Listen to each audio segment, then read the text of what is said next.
So hello everybody, welcome back.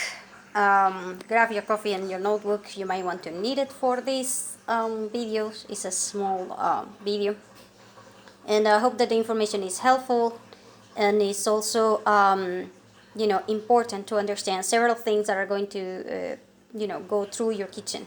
And I'm going to show you this type of kitchen, but there are other types of kitchen that will require other type of things. So I'm going to explain some of them. And anyway, if you wanted to share a coffee with me, you can do that in the link down below. Thank you very much. I really appreciate it. And if you wanted to take a look at my books, they are in Gumroad. Links for that down below. And you might want to watch the reproduction lesson food from the beginning so that this and all of the information makes sense. So anyway, I wanted to show you this, which is something that we got.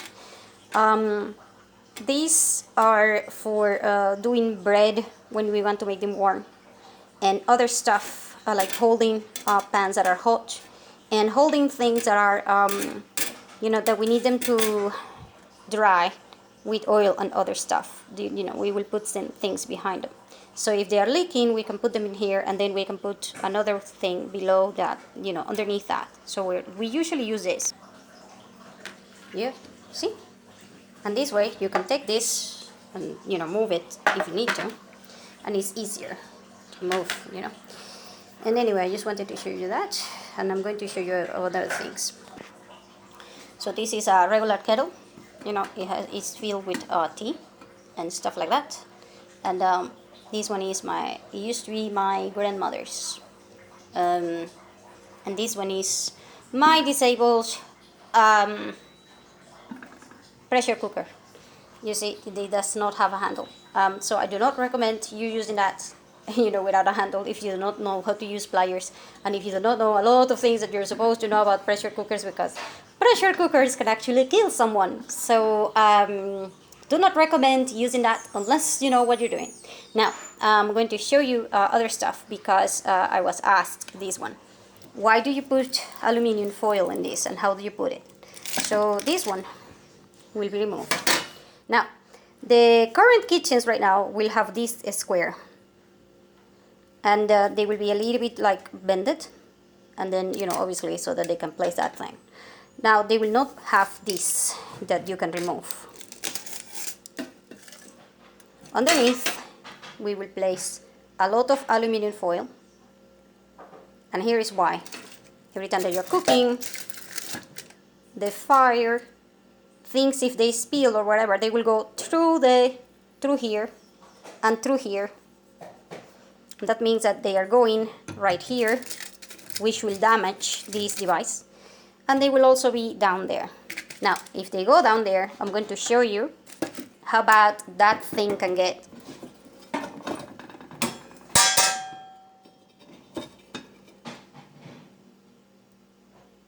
So that is why you really want to have aluminum foil in there, because it's easier.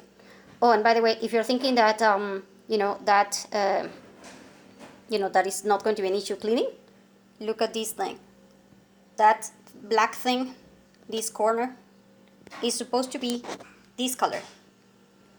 Look at the difference in the color. See? And that is due to time. And that is because we do not use aluminum foil in here or here. And here is how it goes. So I'm a restorator type of person when I'm cleaning. So I will go slowly. And this is like I said, this one is about 30 years old. No, actually 40 years old or something like that.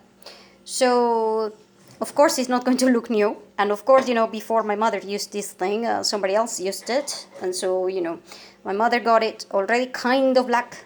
And as you can see, if you do not put aluminum foil in here, which we do not, by the way, we do not, because this one is a little bit different to make. This one is a little bit harder to make.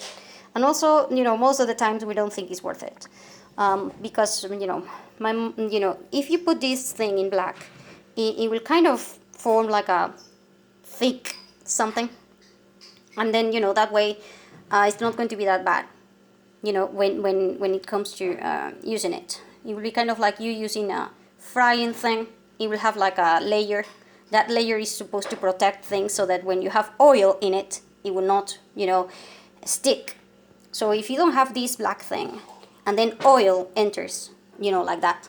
If oil enters here, the surface has a certain thing, and then it will be, you know, the oil will be different rather than when it's acting here. Because if the oil touches this with the layer, it cooks differently, and at the same time it will not stick the things that you put in it, because it's already what we call cured. Now, we cured this thing, my mom cured this thing with salt, oil, and other stuff. And then, you know, this is why my mom, see how it is the difference between this and that. That's because my mom cured it. Now, how do you cure these things? You are supposed to cure these things, by the way, like these type of things. You are supposed to, see how it's black and everything? This is because the bottom is filled with fire things that you're supposed to clean. However, here's the deal. See the color of this thing.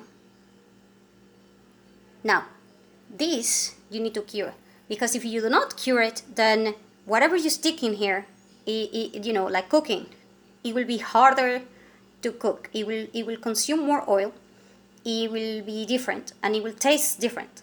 So you need this thing. By the way, this is because I haven't cleaned them. I'm just using this for the video. I just finished cooking, which is why, you know, actually my mom finished cooking, which is why, you know, I'm doing this video. And anyway, you're supposed to cure these things. If you do not cure them, then this is what will happen. Number one, you will have, every time that you put oil in this thing, it will splash more frequently than if you cured it. So how do you cure it? The first time, like I told you, you will put salt with oil, and then it will form a black thing, and then that black thing inside of here, it will allow you to cook. Now, if you put it beneath, you know, the black thing, see, look, this one, see, it's not smoke.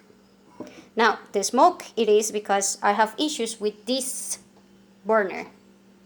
Every time that I'm using this burner, I'm going to show you the other one. This one is okay. This one is damaged.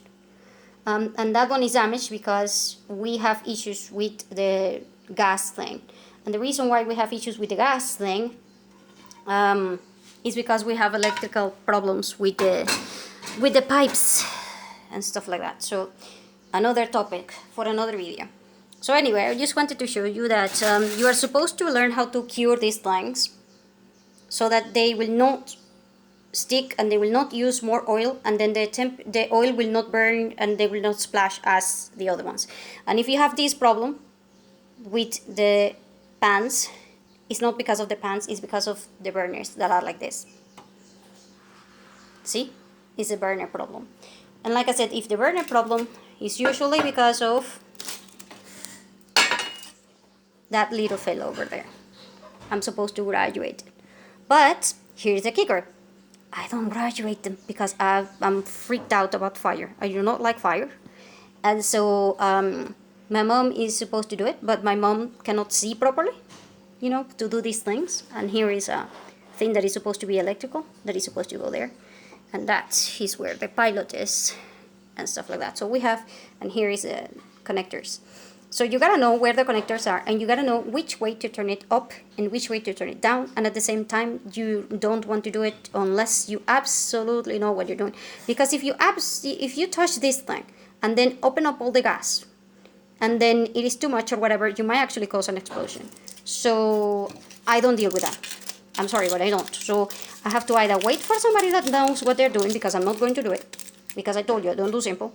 I mean, I could do it if I was completely alone and I have no other choice, you know, I will do it. But I try not to do it because, you know, my house is not insured, so I don't want to burn the house down and then be homeless. So, you know, quite important that you understand the burners things and how to repair them and how to collect them. And you need the proper tools. We should be preferable plastic, so that in case that you accidentally, you know, you're working with gas, propane, and gas will explode by sparkles. So you want to try to use something plastic in there, by the way. You know, just letting you know. And I wanted to show you this. This is actually used for that. This one is where my mom buys the sodas and stuff, the reusable thing. I have told you this before in other videos. So this is, see, this one is easy to deal with and is easy to unplug. See, I press it very, very hard and then it will go down because it has like a special thing in here.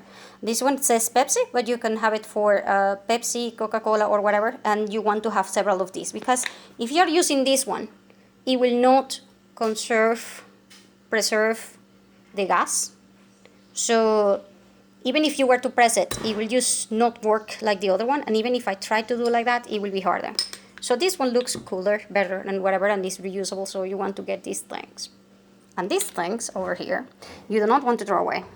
Actually, what you do is, I wish I could show you with my hand, but try pressing it against your hand. If it is, you know, these things are supposed to be edgy. You can try using something like a stone to make them so that they don't hurt you anymore. Now, see, I press this one and it hurts a little bit, but it's not, you know, it's not hurting me. So here's what you do with this. You take a bunch of this, a bunch, like I don't know how many, but a bunch. You take some sort of cardboard or some sort of a little bit of wood, like a piece of wood, and you glue them, and then you nail them because they have to be glued and nailed, and you know you have to make them leveled, and you can make a carpet. Now this carpet is going to be outside, and it's going to be for when you have shoes that are muddy, because when you have shoes that are muddy and stuff like that, the carpets are not going to be normal, as in if they are clothes or whatever, you know, they're going to be ruined by the shoes because of that. I'm going to wash my hands in a few seconds. I just can't do it with my cell phone on. So anyway, sorry about that, and thank you for the understanding. And anyway, I was telling you, you grab these things and you place them like that, you know, one next to the other, one next to the other one in a carpet. And then you can put your shoes in here, and every time that you put your shoes, the mud will actually be there. And this is a method that was used several years ago, you know, in order for people to stop entering buildings and making them a mess, you know, especially in rainy season. So, like I said, you pass this thing so that, you know, so that this will not hurt you in case that you fall down. I mean, it will hurt you, but, you know, like I said, it's not going to be like, you know, see, it doesn't even leave a mark. So you need to make sure that this thing is filed, you know, just so that, you know, the shoes are better. And anyway, that's how it was used later, years ago. Several of these things. And this thing, reusable for that thing, highly, highly recommended. Because it's easier and it looks cooler, and it also will support the gas rather than this one, if you reuse this one. And anyway, I hope that this was helpful and then you like it. And if you have any questions, because quite frankly, there are a lot of things that I just don't consider telling you about because it's kind of normal. Before you go, there is another kind of burner, which is electrical. Now, the electricals will have two types. The one that has, you know, like a rounded thing, and the one that has a plane. And it will have a circle drawn into it. Now, the circle one drawn into it is quite expensive. I mean, that thing can cost maybe $2,000 to $5,000. So, if you use something like this to clean it, yeah, you're breaking it, and you are ruining it, and then I don't know if it's going to work the same. So, what you want is actually a scraper. Now, a plastic scraper will work. However, here's the deal. You have a thing, you know, like the kitchen, that costs you $2,000. And if you're thinking that a scraper that is cheap and it is just plastic or whatever will work cleaning that thing, yeah, good luck with that when the plastic thing or whatever scratches it, or it won't work, or it melts because of the temperature or whatever. And so, no. If that thing is quite expensive, you gotta buy the proper and the recommended brand of the scraper, because the scraper is not the same for anything. I mean, there are scrapers that are especially for ice, and there are some that are especially for grease, and there are some that are special for whatever. And so you gotta really read the instructions as in how to clean it and buy the proper tool. If you do not buy the proper tool and then you accidentally scratch it or whatever, that thing is not going to be worth the $2,000 anymore. And in fact, it will be, every scratch over time will overcome like big, and then you will have to replace it. Now, I do not need to tell you that if during good times that thing is $2,000, during hard times you're probably going to spend $10,000 on it. So if you have $10,000 to spare, then fine, do whatever you want. But if you do not have that much money to spend, then I suggest you are not cheap on the tools to clean those type of things. And I suggest that you get a couple of those things, and you do not let anyone other than 2 or 3 people clean that particular kitchen. Because every time that somebody does not know how to clean that thing, goes and uses, a cloth that is wet, and the thing is hot, yeah. Like I said, it's a $2,000 thing. You do not want, anyone messing around with that thing. You really need to wait until it's cool.